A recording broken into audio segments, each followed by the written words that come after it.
दोस्तों, आज की इस वीडियो में बात करेंगे ज्वाइन इंडियन आर्मी के एक नया रिक्रूटमेंट की प्रोसेस के बारे में।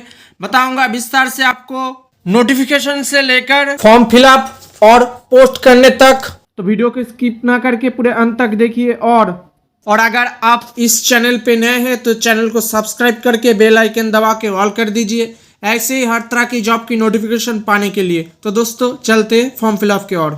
ये जो नोटिफिकेशन आप देख रहे हैं ये एम्प्लॉयमेंट एक्सचेंज में निकला है। एप्लीकेशन आपको civilian switch board operator grade 3 group C यानी CSBO के लिए निकला है, जिसके लिए आपको 2 ईयर परमानेंट एब्जॉर्प्शन किया जाएगा पहले, उसके बाद आपको परमानेंट दिया जाएगा।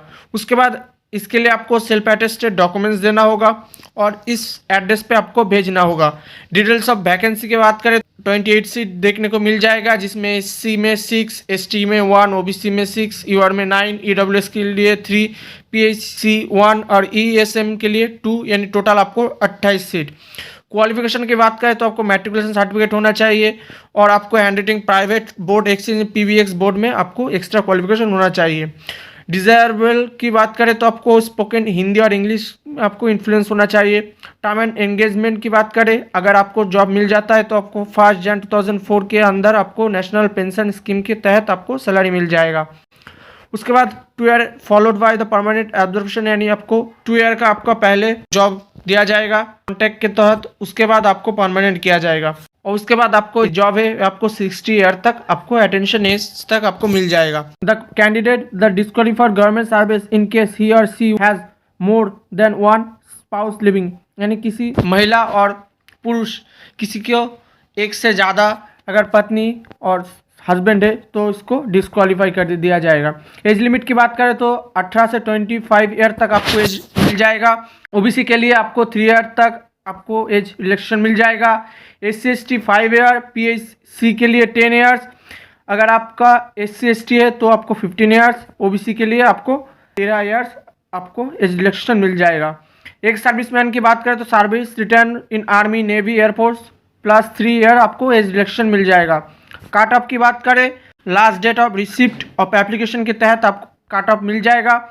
The age of relaxation will be applied only in case candidate produce valid caste certificate, यानी आपको अगर एज रिलैक्सेशन और चाहिए तो आपको इस कास्ट और आपका जो डॉक्यूमेंट्स है यहाँ पर आपको सबमिट करना पड़ेगा।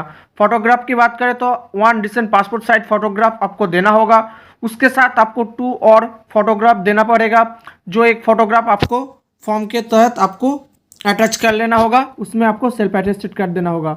और इसका जो लास्ट डेट है 30 days from the date of publication of the advertisement, यानी आपको 30 दिन के हिसाब से आप लास्ट डेट है इस फॉर्म का। रिटन टेस्ट की बात करें तो इसमें आपको 4 पार्ट होगा।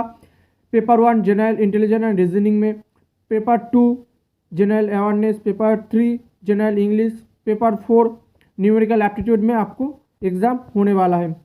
उसके बाद अगर क्वालिफाई करते हो आपको स्किल टेस्ट के लिए बुलाया जाएगा, लेकिन ये जो रिटन टेस्ट है ये आपको 2 लैंग्वेज में रहेगा, English or Hindi. Skill test अगर आप क्वालिफाई करते हो उसके बाद आपका मेरिट लिस्ट निकलेगा। Important instruction for the application, कुछ इंपॉर्टेंट यहाँ पर सूचना दिया गया है। उसके बाद only shortlist candidate based on performance and written examination, कुछ शॉर्टलिस्ट कैंडिडेट रिटन एग्जाम के लिए बुलाया जाएगा और अगर आप पास करते हो तो आपको स्किल टेस्ट के लिए बुलाया जाएगा। The date of written test and skill test will be intimated to eligible application only, यानी जो रिटन टेस्ट और स्किल टेस्ट वो एलिजिबल एप्लीकेशन फॉर्म वालों के लिए एप्लीकेबल होगा।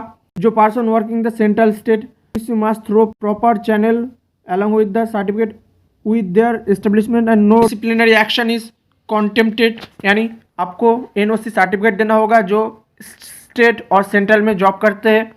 The selection board shall not be responsible for any postal delay, selection board आपको इस फेलियर और पोस्टल डिले के बारे में कोई रिस्पॉन्सिबल नहीं है। The candidate must clear superscribe application for the post of GSBO grade 2, यहाँ पर आपको जो इन्वेलप होगा उसमें आपको देना पड़ेगा, यहाँ पर आपको लिख के देना पड़ेगा। मैं फॉर्म फिलअप जब बताऊंगा तो आपको विस्तार से बताने वाला हूँ। तो candidate applying for the post of enclose following certificate documents, इसमें आपको फॉर्म फिलअप करने के लिए सेल्फ अटेस्टेड फोटोकॉपी होना चाहिए, मैट्रिकुलेशन सर्टिफिकेट और मार्कशीट के तहत एजुकेशन क्वालिफिकेशन और टेक्निकल क्वालिफिकेशन के तहत आपको सर्टिफिकेट लगेगा। एक्सपीरियंस सर्टिफिकेट है तो आपको देना होगा, रेसिडेंशियल सर्टिफिकेट आपको देना होगा, certificate of prescribe format support in their claim and belonging to the reserve category ESM category, copy the discharge certificate, यानी आपको अगर ESM यानी डिस्चार्ज सर्टिफिकेट मिलता है तो यहाँ पर उसको भी अटैच करना पड़ेगा। उसके बाद two self address envelope duly affix postal stamp ₹10, यानी आपको एक मेन इन्वेलप के साथ 2 और इन्वेलप देना पड़ेगा जिसमें आपको ₹10 का स्टैम्प चिपकाना पड़ेगा। Application for the reject summary and no corresponding in the regard will be entire, यानी जो जो यहाँ पर बताया गया है इसको एक बार ध्यान से आपको पढ़ लेना होगा और क्या करने से आपका फॉर्म रिजेक्ट हो जाएगा यहाँ पर आपको विस्तार से बताया है। जैसे इनकम्प्लीट द अनसाइन एप्लीकेशन, अगर आप साइन के दौरान आपको फॉर्म अनकम्प्लीट रहेगा तो आपको फॉर्म फिलअप रिजेक्ट हो सकता है। लेफ्ट और right thumb impression on application form, यानी जहाँ पर आपका लेफ्ट और राइट थंब इम्प्रेशन बताया गया है वहाँ पर आपको चिपकाना होगा। Last receipt of application after closing date के बाद आपको फॉर्म रिसीव नहीं किया जाएगा। Submission of supporting documents without duly self attested, यानी जो जो डॉक्यूमेंट्स आपको देना होगा उस डॉक्यूमेंट्स में आपको सेल्फ अटेस्टेड अगर नहीं करोगे तो आपका फॉर्म रिजेक्ट हो जाएगा।